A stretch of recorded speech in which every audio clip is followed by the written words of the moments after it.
বন্ধুরা, শুভ দুপুর সবাইকে। আর আজকে দেখো আমি ছোটো মাছ বানাবো ওভেনে দিয়ে, কলাপাতা দিয়ে। কলাপাতা আমি ওভেনে দিব আর তোমাদেরকে দেখাবো, দেখতে থাকো। আমি দেখো সবার প্রথমে কলাপাতাটার উপর ছেঁকে নিব, তাহলে ভাঁজ করলে এটা ভাঙবে না, তার জন্য, না হলে ফেটে ফেটে যায়। আর এই যে অল্প নরম হয়ে যাবে এইভাবে গরম করে নিলে।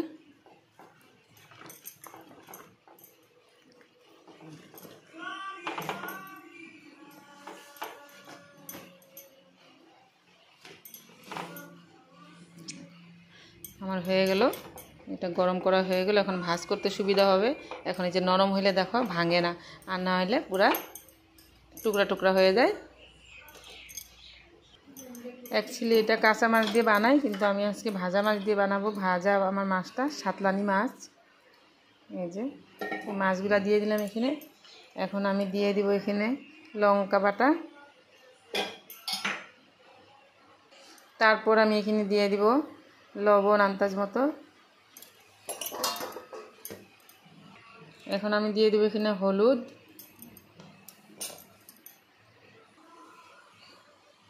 এখন আমি দিয়ে দেবো এখানে কাঁচা তেল,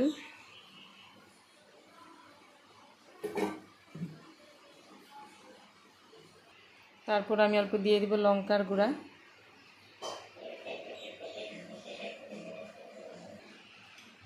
এখন আমি সব একসাথে মিক্স করব এখানে।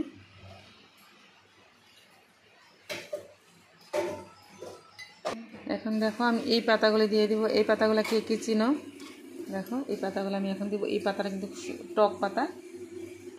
এখন দেখো এই পাতাগুলো আমি কুচি করে এখানে দিয়ে দিলাম।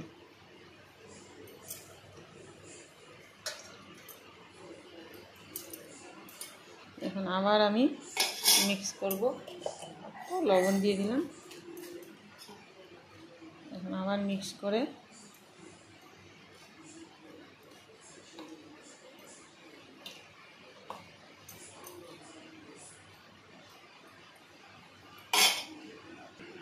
এখন আমি এটা ঢেকে দিব। ঢেকে দেওয়ার পর আমি এটা এখন দিয়ে দিব নিয়ে ওভেনে। দেখো আমি এটা এখনো এখানে যে ওভেনে দিয়ে দিব।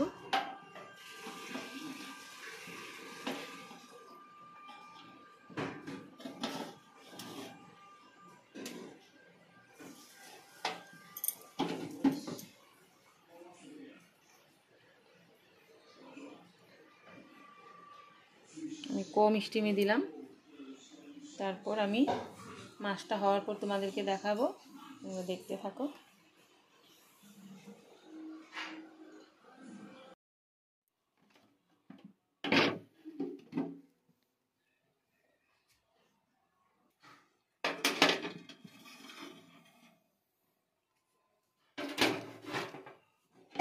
আমার হয়ে গেল মাছটা রান্না।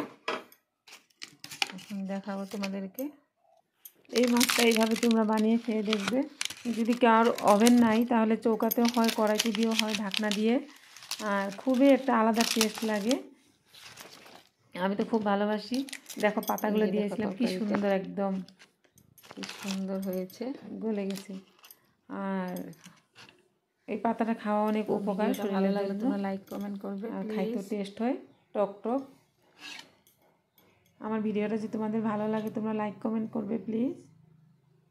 আর এরকম ভিডিও দেখার জন্য তোমরা যদি চাও তাহলে তোমরা আমার চ্যানেলটা সাবস্ক্রাইব করে রাখবে, তাহলে এরকম ভিডিওগুলো দেখতে পারবে। বাই সবাইকে, ভালো থেকো।